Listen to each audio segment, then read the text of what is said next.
Welcome to the Bold Moves How Did You Know podcast, a podcast for the naturally curious who want to define their own path. I'm your host, Kristen Rocco, and I'm sharing bold move stories that propelled my guests from curiosity to action.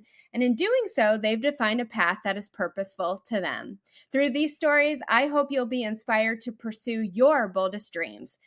Today, I have a very special guest I'm so excited to introduce you to. Her name is Elizabeth Garvish. She is the founder of Garvish Immigration Law, and she has a really unique mission for a law firm. I can't wait for her to tell you all about it. But just to give you a little clue, it's to be the happiest law firm in America.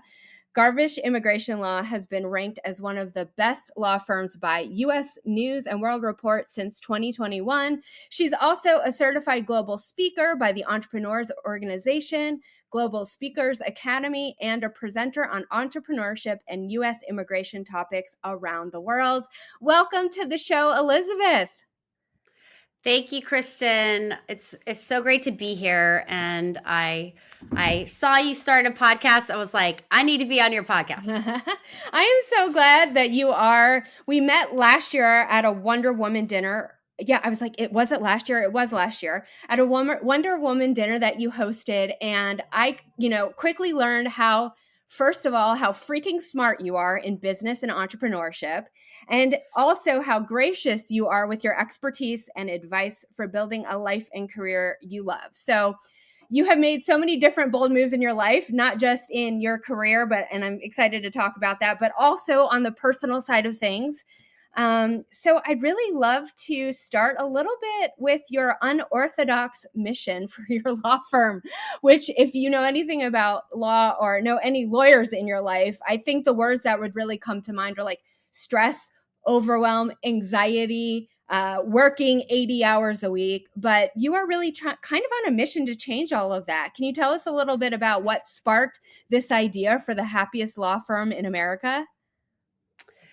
Yeah. So I am a Clifton Strength Finders positivity, my number one strength. And I didn't know this until like a few years ago, but law school is, and I was living the program. Okay. We all are programmed by society, by our parents, by wanting to please people around us, the outside environment. We really care what other people think. We're on this path. Our teachers, our peers, our parents tell us what we're supposed to be doing. Go to school, get good grades. Now, go to grad school, like figure out what you're going to do. You're like 20 years old. You got to know. Okay. So I was just like, all right, I got to do this. I got to do something. I'm going to law school. The truth of law school is you are trained to look for the worst case scenario and everything. You're trained to look for every catastrophe. No wonder lawyers are stressed out. They're like have to look for every negative thing. And if they don't find the negative thing and they don't dream up the negative thing, then they're like, not perfect at finding everything negative. Then, they're basically, I always feel like a failure. Like if I couldn't think of the worst thing, like there's unimaginable things that can go wrong. And if I can't think of all of them, then I'm a failure as a lawyer. And there was an interesting study that took place several years ago.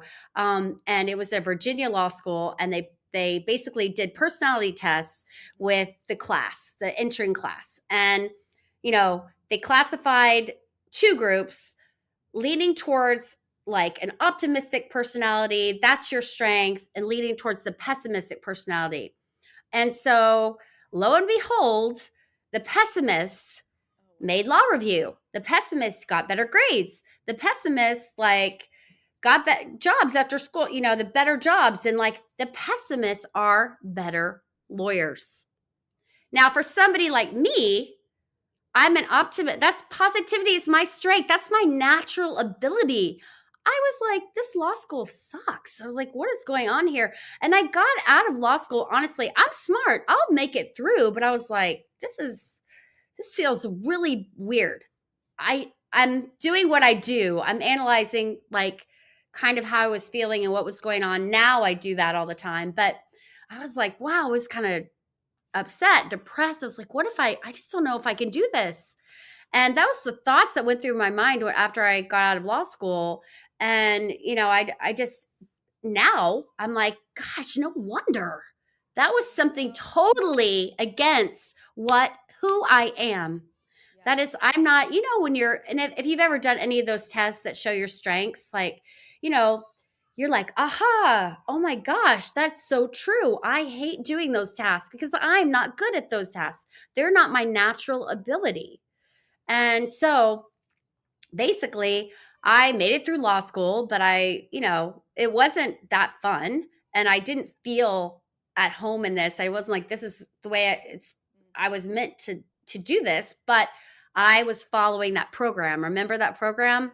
Okay, you got to the next step was like, okay, take the bar, get to like that corner office, that partner, big law firm. That's all you got to do.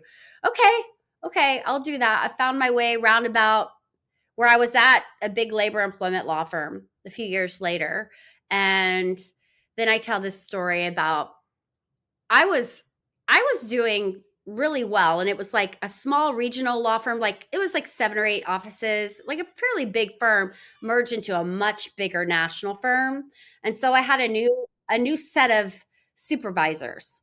And I was like, who I am. I'm an entrepreneur. I'm a visionary. I'm like a woo. I bring in clients. Like I was bringing in a whole new like line of business with medical physician immigration into this firm.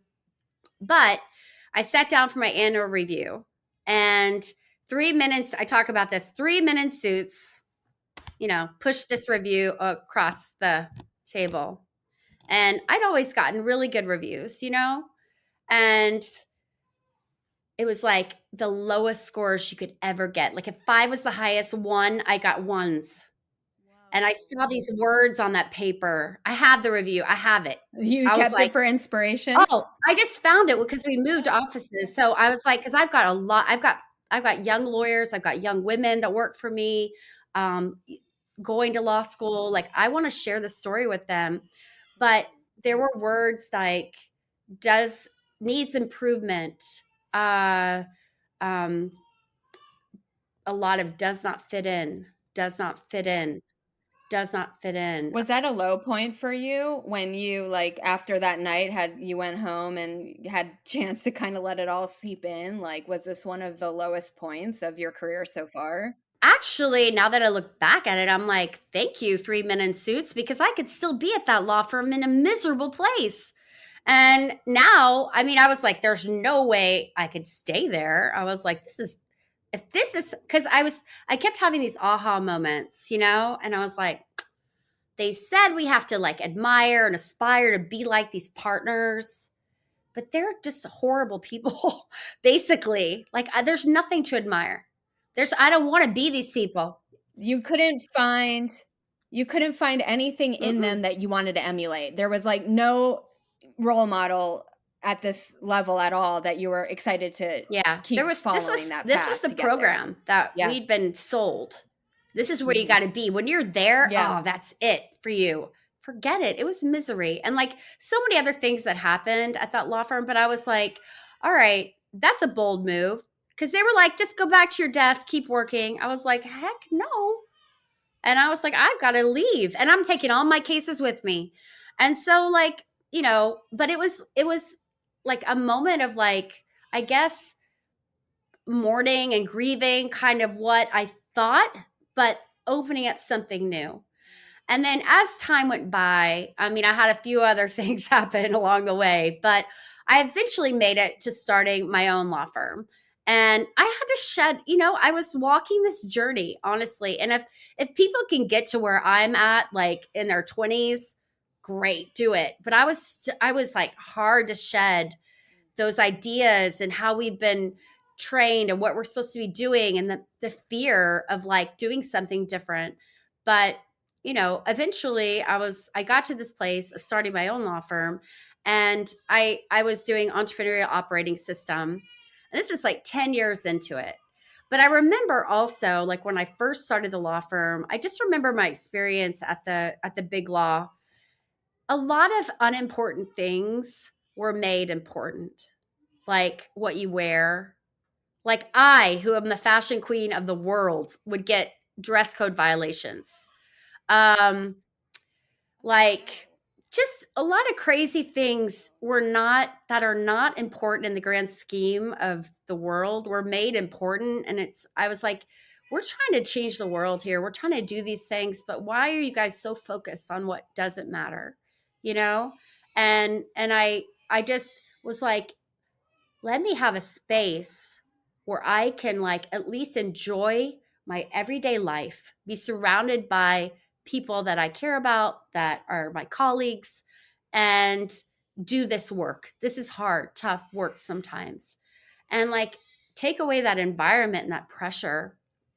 It's just so that was kind of the thought when I initially started. It's like, get me the way heck away from all these other people. And I was also just discovering that I'm a true like I'm a Colby A like quick start. So I'm a visionary. Like I'm now, that's who I am. I cannot work for anybody. It will not work. So I finally was like, all right, forget that. You're doing this. And it was like, yeah, I just want to be happy. And then 10 years down the road, I was doing my EOS entrepreneurial operating system. I was talking about my uniques with my implementer.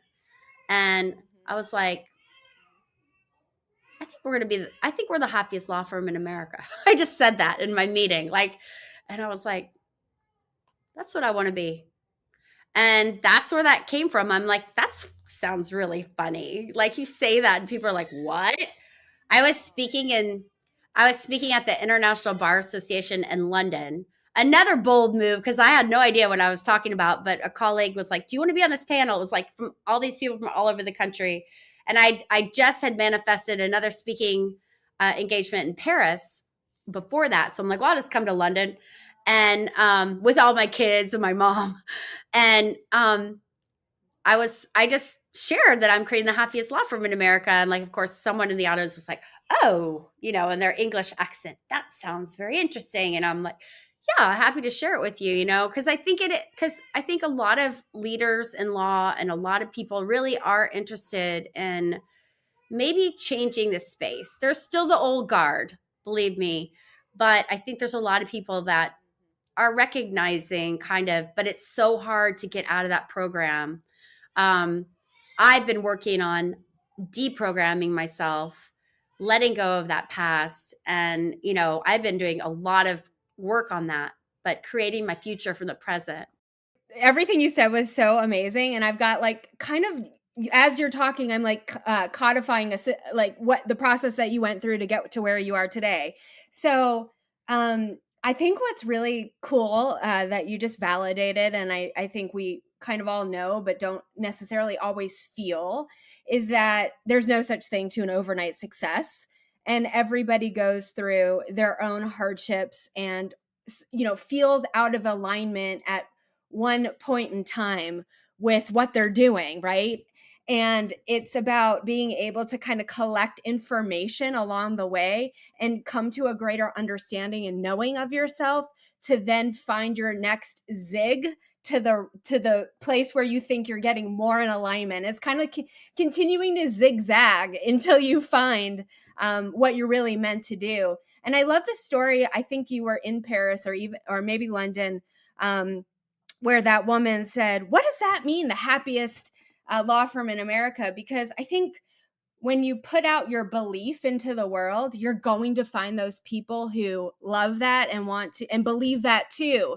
And then you kind of create this like not following, but then you sort of start getting validation like, okay, what I'm thinking other people also believe in. And that maybe keeps the forward momentum going in the right direction.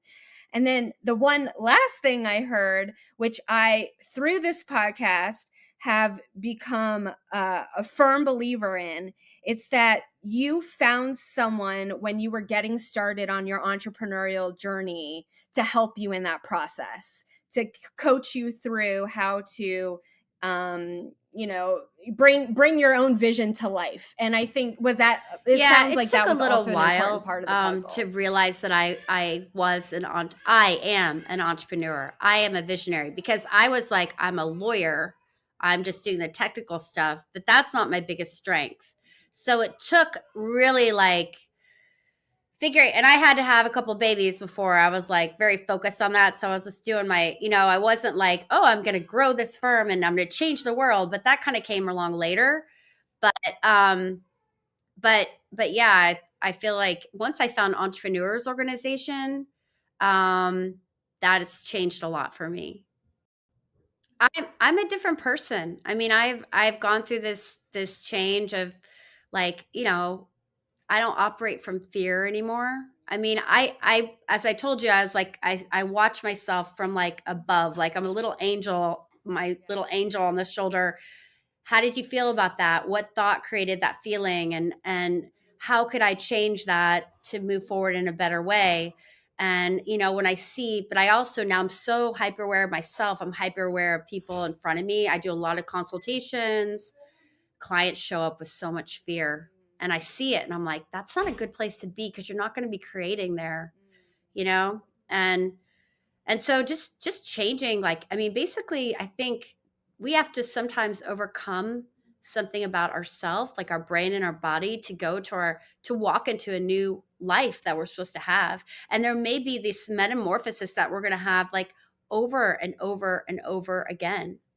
And literally, we have that opportunity with our thoughts and our emotions and how we vibrate and the energy we put out into the world to create that new life.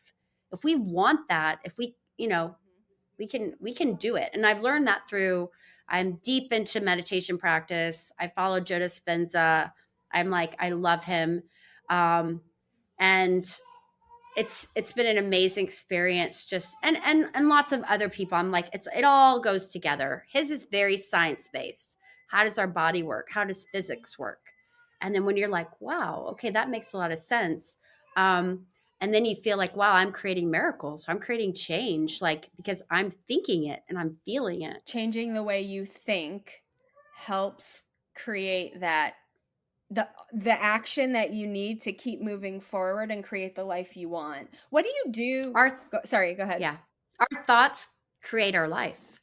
What do you do to practice changing your thoughts? Because I would imagine that it's not a one and done. You have to actively spend time investing in changing your thoughts.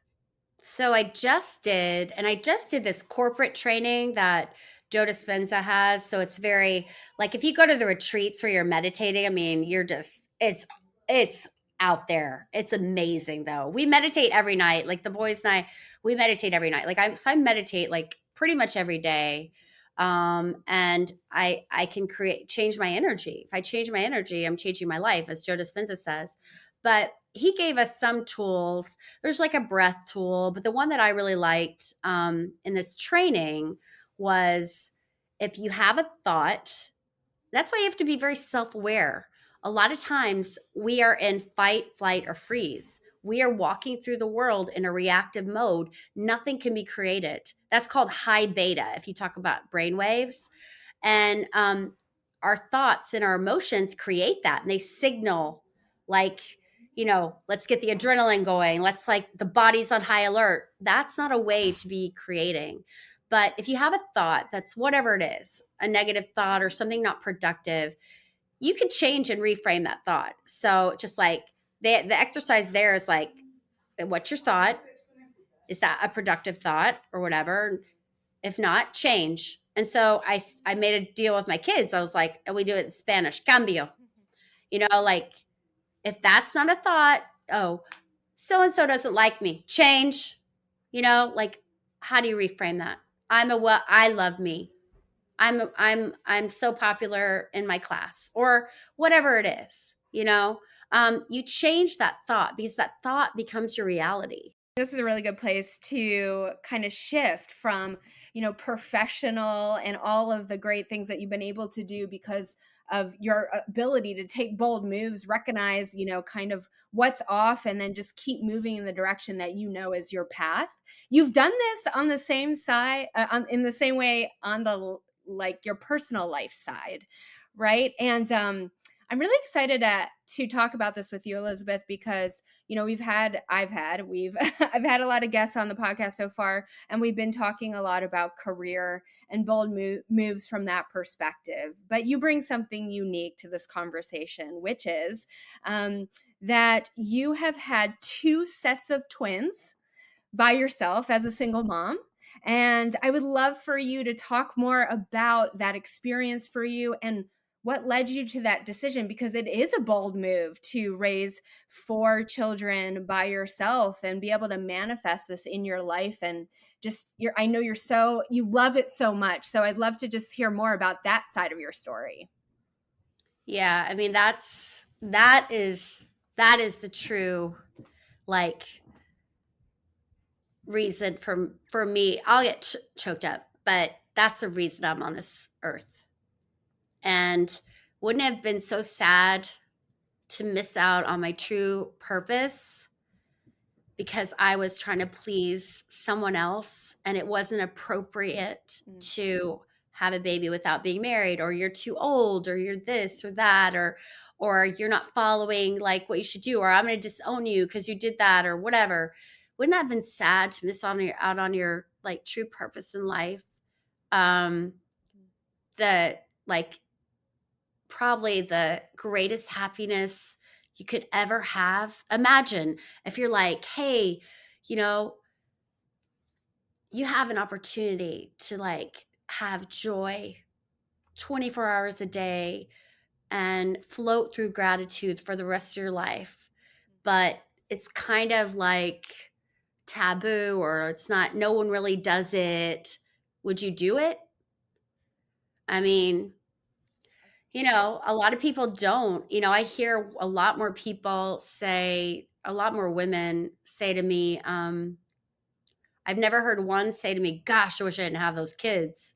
But I've heard a lot of people say, gosh, I wish I had a baby, or I want a baby, or am I too old, or how can I do this? And I hear that a lot. And I see a lot of people that are like maybe wanted that and then just, I don't know, missed out on that, or maybe just, and like, they're just always something they might be sad. And I know there's some people that just don't want to be mothers and they just don't have that desire, and that's fine. But if you do, and you don't pursue it, I think you always have a little piece of you missing. A little bit. I said, here's what I described it as, like, I would just, if I hadn't done this, I would have always been a little bit sad, you know? Yeah, I'm channeling friends of mine who I know are considering this right now, right? They haven't found a partner. Um, and yet, we're all getting older. Unfortunately, we don't reverse age. And so they know for sure they want to be a mom. And yet, it is very scary to to figure out how to go about, becoming a mom without a partner. So what did you do to process how you got to your decision? Or I suppose at the simplest form, it's how did you get to your decision? I hear you saying that, you felt like this was your purpose, but were there other things through that time frame where you explored and thought more about to really know in your heart of hearts this was for you? Yeah. I mean, I always had all these boyfriends, and even at the time I was like, what happened initially? I was thinking about this for a long time. I was too scared. I was so scared. I was worried. I was like worried what other people would think. I was like, I should have gone to the doctor earlier. I could have done this. I should have, I was waiting for something to happen, some outside thing to come to me, for me to be who I was meant to be. Um, but that wasn't, and I think a lot of times, like, you wanna create a family because you meet someone you love, but for me, it was like, I don't know, like, literally, I I say this, it happened to me twice, but a whisper becomes a roar. You cannot quiet a desire. Your heart is calling you. And when your heart calls you, you have to answer. It's never going to quiet. I mean, you could ignore it, but it's going to bother you for the rest of your life. You know what I'm saying? So that's exactly what happened. Your heart, and I say Joe Dispenza all the time. Your brain thinks, but your heart knows. Your heart's a straight shooter. So I mean, just go right there. I also say, let your heart be your tiebreaker, like, think about everything in your brain. But then at the end, if you're like, oh, should I, shouldn't I? What's your heart say? Feel your answer. And so that's basically what it was when I got the courage and something happened in my life, um, that I figured out my true strength. I overcame something, a big deal. That's like for another time. But I was like, okay. And I had this thing going on, and I kind of like, I used the metaphor of like, well, I was like, okay, what I was battling, I was like, that's Satan I'm battling. I was like, I had a file that was labeled Satan that had to do with this whole thing. And then when that was all over, and I was like, I was like, oh, I defeated Satan, so I can have a baby on my own. Because I was like, something was coming up, and I was like, if I could do something, like somebody was kind of working like in a very malicious, evil way, and I overcame that. And I'm like, okay, well, why? I mean, I'm strong enough to even what? Let's see what's out there. Let's figure this out. And that moment, I like made my first doctor's appointment, and then it was like not as easy as I thought it would be. And I was like, I mean, I decided, like, basically first doctor's appointment, I was like, I'm doing this. I don't care.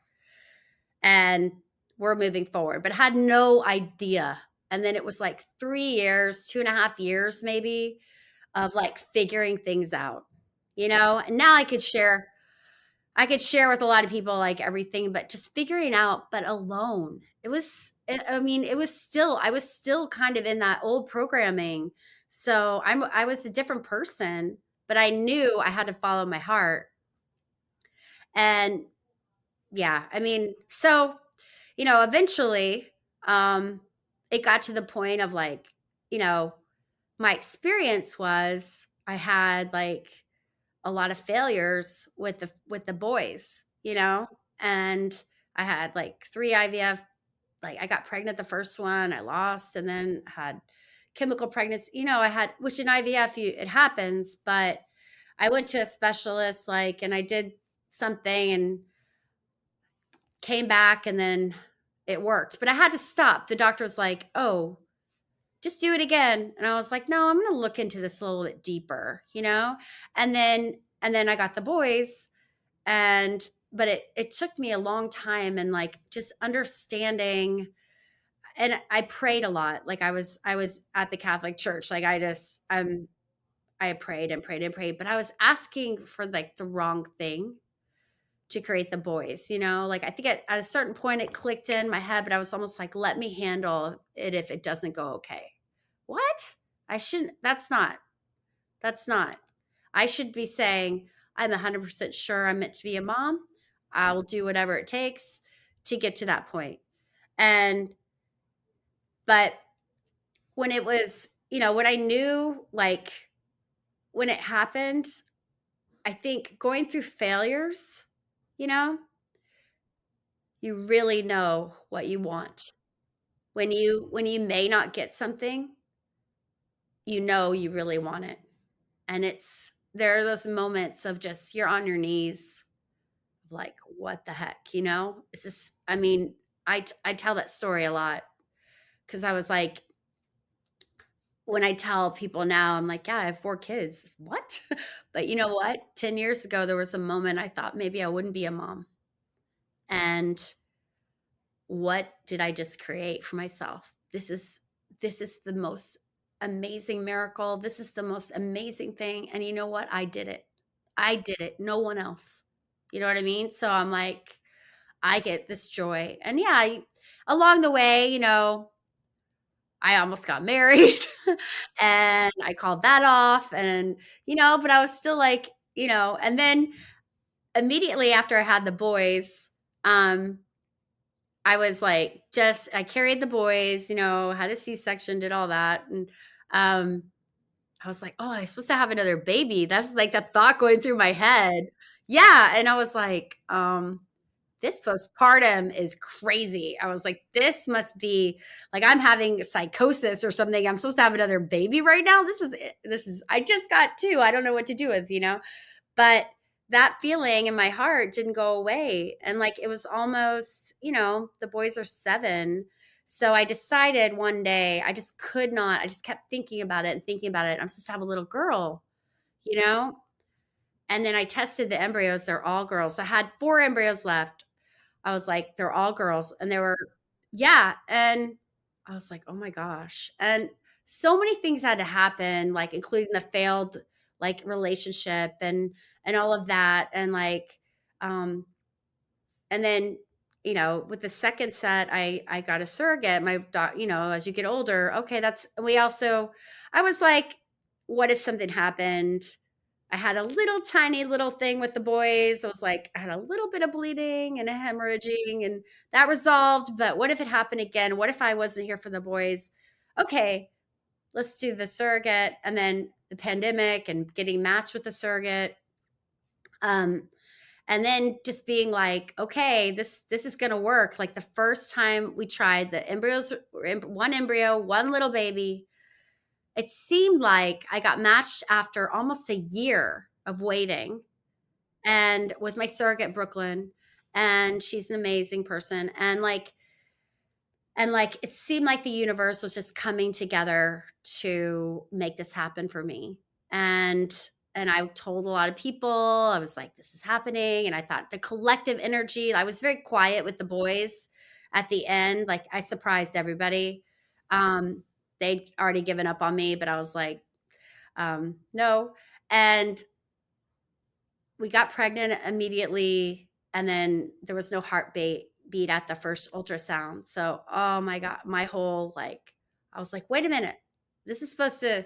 I thought this was what it's supposed to be like easy. I'm not supposed to have the same experience again.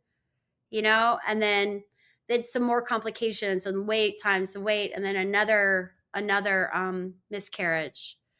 And then I had to face like the doctors telling me the last 2 embryos were damaged, or 30% chance they would uh, you know, even like work. And I was like, I'm supposed to do 2 embryos. I'm doing 2. If they're 30%, we're doing 2. But my surrogate's husband was like, they make you go through a lot of like doctor's appointments about the risks of a twin pregnancy, and they were against that. The gestational agency was like, no way you'll ever find anyone to do 2 embryos. And I was like, God, you guys are really cramping my style. Like, like the doctor and like the gestational carrier agency were just, but I was like, you know what? I don't have to believe you guys, because my heart is telling me something else. I'm going to do 2 embryos. I'm going to heal those embryos, and I'm going to meditate with Brooklyn, and we're going to create this together. We're going to get our energy to that place of limitless possibilities. We're going to be in charge of this. We're going to be in charge of our lives, not the words of my doctor, not the words of this, not that you can't do this or this is not so good, or I don't need any of that. I'm 100% sure, and that's my thing right now. I'm 100% sure I'm going to be a mom. I'm 100% sure that my soulmate will come. I'm 100% sure that I'm going to get you that green card.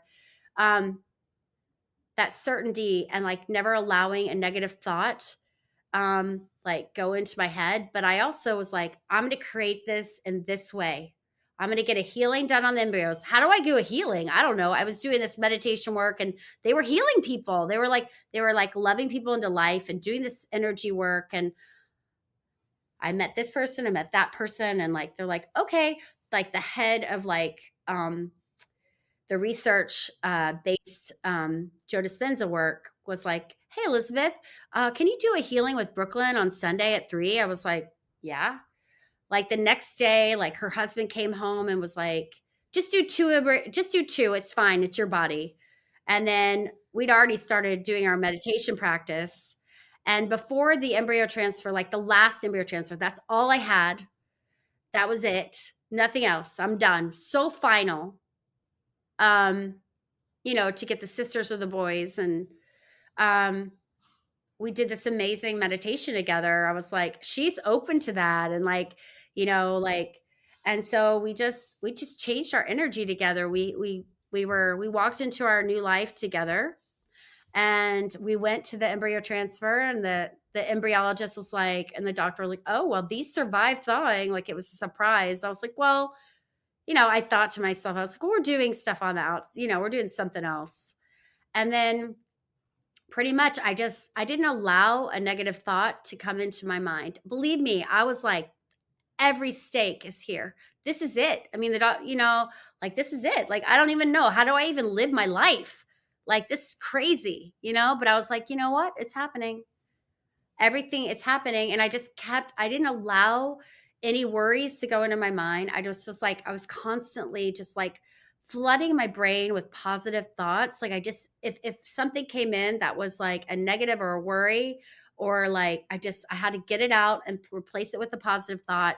And, as we got the pregnancy, like, she was pregnant, and then just that it was two, then everything's going well. And like, you know, everything that happened with her and the pregnancy also, like, I was like, let's double down on our meditation. She had a little bit of high blood pressure. I'm like, let's double down on meditation. Don't take any medication. She had and I was like, after I went to a retreat and we were meditating, and I was just focusing on healing her. And like, and then after I woke up from like one meditation, or I stopped, and I was like, I think she's good. And then I was like, hey, Brooklyn, how do you feel? She's like, yeah, it's like it never happened. Like, I haven't had any other high blood pressure at all. It's been fine. I was like, okay. Then she had the she failed the gestational diabetes screen. And I was like, okay, just get back to meditating. Let's just get back into our vibe. And then I was talking to her in the hospital, and she was like, yeah, it's like my sugars have been fine ever since. It's like they should retest that. I was like, nope, we healed you. Don't worry. Yeah. Wow. And like, I was like 6-pound babies, and I don't That's know. the There were power of positive thought. I mean, I guess so. I don't yeah, know. this Or is what's meant for you, incredible. or Well, a feel. I was just going to say the words as you're, telling this miraculous story, right? The words that I'm hearing in my head as you're talking is conviction. You are so convicted in your purpose for having kids, and nothing, nobody, nothing externally could deter you from that conviction. And it allowed you to just be a driving force in your life. I mean, literally having the wheel at your hands, right?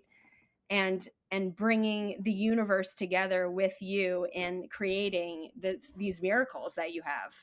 Yeah, we are the creators of our life. And like, I think if we stop and get quiet and listen to our heart, you can't. I mean, I'm only doing what's meant for me. I'm only making what's meant for me happen. That was meant for me. This was meant to happen. Mhm. I knew that. I'll say this now, but I knew that I was supposed to have like twin girls, like somehow, like along the way. I was like, that is crazy, you know?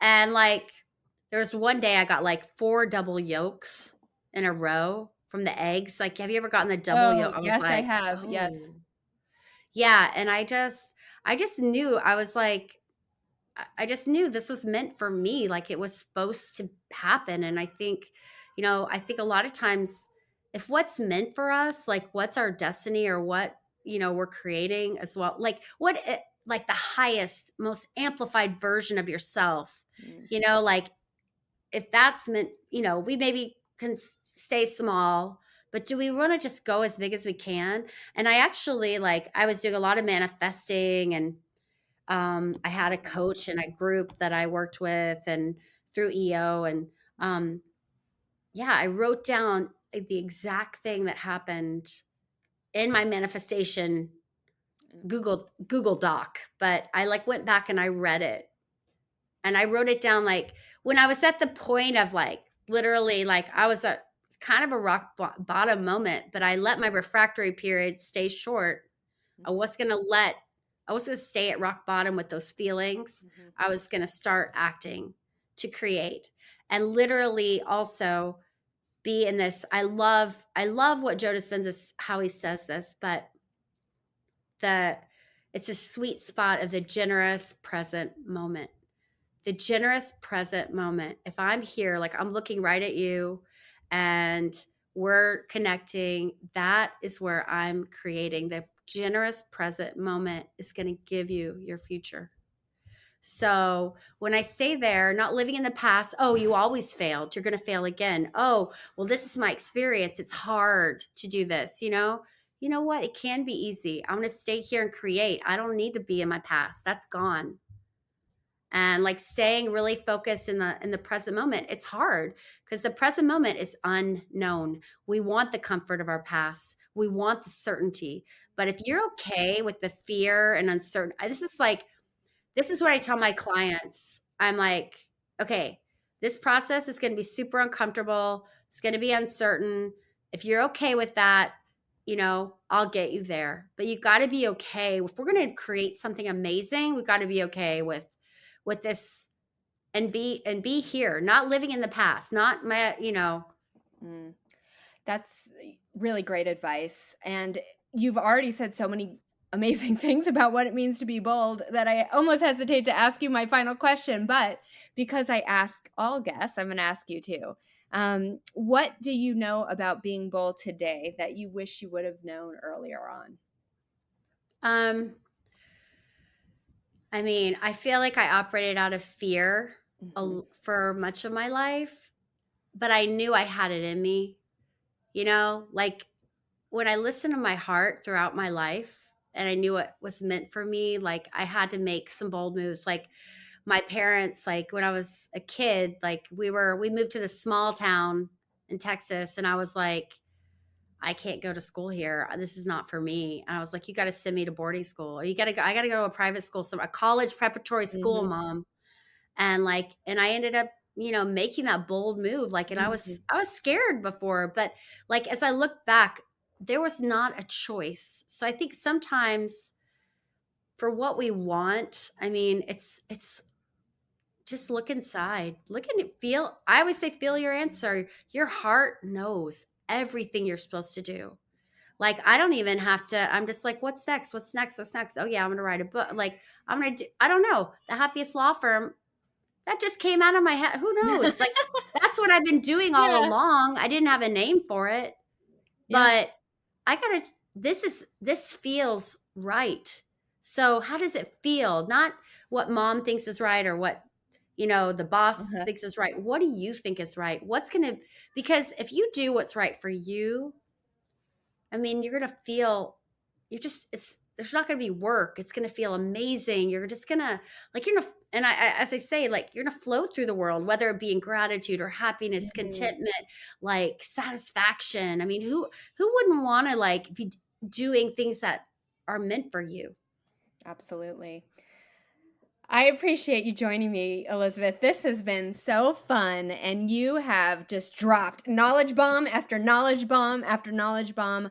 I know people are going to have get so much inspiration for you, and I really, really hope so. Like, I hope that whoever's listening to this can really start to think about what it is they want, go inside their body, and start just look what is the outcome, and then the how will come to you, right?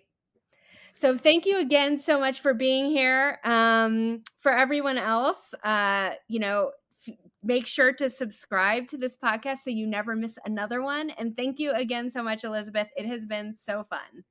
Thank you. I had a great time. Appreciate it. Hi, everyone. It's Kristen Rocco here. I hope you're doing well. I've been thinking so much about you over the past month and a half since I started this podcast. And I really wanted to not only create this podcast so you can get inspiration from other people on defining your own life and making those bold moves that you're so capable of, I also wanted to start building some resources for you that you could access online. And so I wanted to let you know that my page is ready. It's starting at infancy, and of course I'm going to build it out over time. But for now, I want you to go to kristenrocco.com/bold-moves-resources to find a list of resources to help you start building your bold moves muscle. There you're going to find a list of recommended reading. These are books that will help you embrace and practice a bold moves mindset. And I've pulled out a few quotes from my most recent guests that really give you that inspiration about what bold moves are all about. And finally, I have a survey on my on this webpage as well to learn more about what your boldest dreams are. I really, really want to hear from you, the listener, about what your bold dreams are and why you're tuning in so that I can help build even more resources and book more guests that can help you along on your journey. I've linked the Bold Moves resources page right there in the show notes. So all you have to do is go to the show notes and click the link and you'll be taken to the page. I can't wait to hear from you and learn more about what your bold move dreams are all about.